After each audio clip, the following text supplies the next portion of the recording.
Start. देश के स्वतंत्र होने से काफ़ी समय पहले ही लोगों ने यह कल्पना की थी कि स्वाधीन भारत में शिक्षा व सरकारी कामकाज देश की अपनी भाषाओं में संपन्न होना आरंभ हो जाएगा।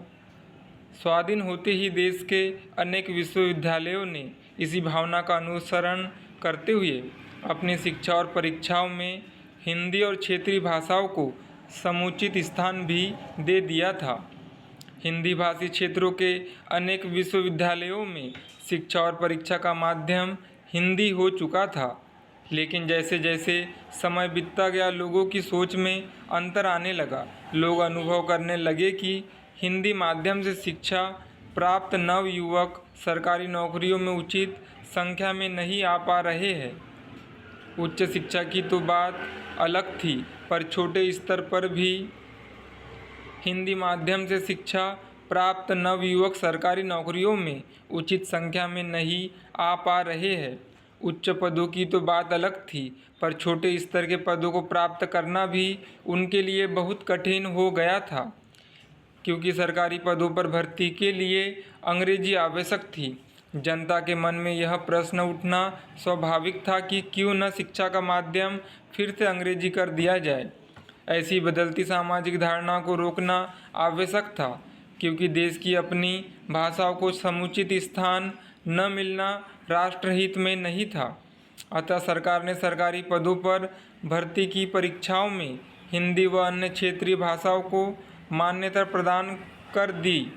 इससे लोगों की सोच में तो अंतर अवश्य आया, परंतु वास्तविक रूप से आज भी हिंदी या क्षेत्रीय भाषाएं उस स्थान पर नहीं आ पाई है जहां उनको आना चाहिए था।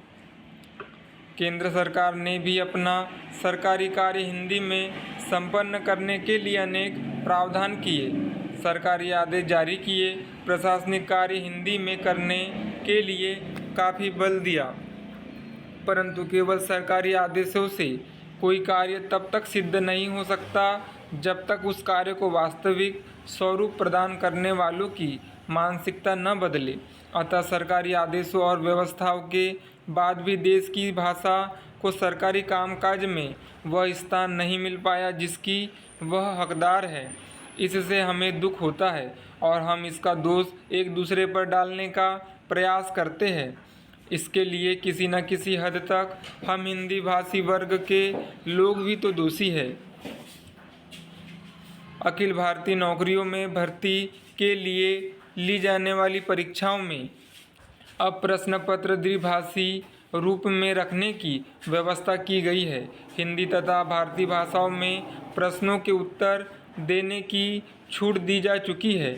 इससे भारतीय भाषाओं के प्रयोग के प्रति लोगों की आशाएं बढ़ी है। इसमें और सुधार करने के लिए यह भी उचित होता है कि जहां भी अंग्रेजी प्रश्न अनिवार्य हो, वहां पर विकल्प के रूप में एक भारतीय भाषा का भी प्रश्न अनिवार्य होना चाहिए, ताकि अपनी भाषा के माध्यम से परीक्षा देने वाला व्यक्ति पीछे न रहे।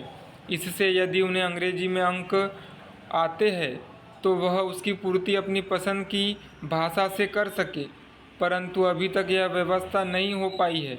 जहाँ तक राज्य सरकारों की सेवा में भर्ती होने का प्रश्न है, वहाँ प्रवेश की भाषा को ही भर्ती परीक्षा का माध्यम बनाकर क्षेत्रीय भाषाओं के माध्यम से शिक्षित व्यक्ति को नौकरी के अवसर प्रदान किए जा सकते हैं।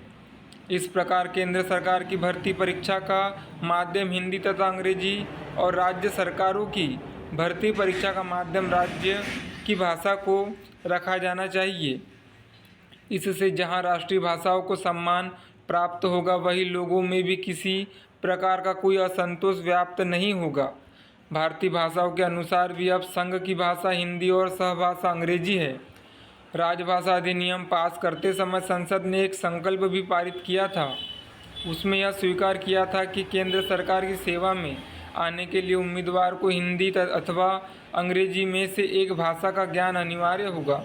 भाषा मनुष्य की आपसी बातचीत का सबसे अधिक शक्तिशाली माध्यम है और यह उस भाषा का प्रयोग करने वाले की विचार प्रक्रिया को व्यक्त करती है जो कि एक समाज या व्यक्ति बोलता है। इसलिए किसी भी समाज में भाषा की समानता उस समाज को आपस में जोड़े रखने का काम करती है।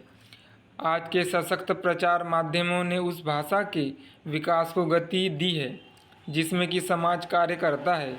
जो भाषा किसी भी समाज के विभिन्न भाषा भाषियों द्वारा व्यवहार की जाती है, उसका विकास उतना ही अधिक होता है। भारत के स्वतंत्रता संग्राम में हमने यह अनुभव किया है और देखा है कि किस प्रकार पूरा भारत एक संगठित आंदोलन के रूप में चला।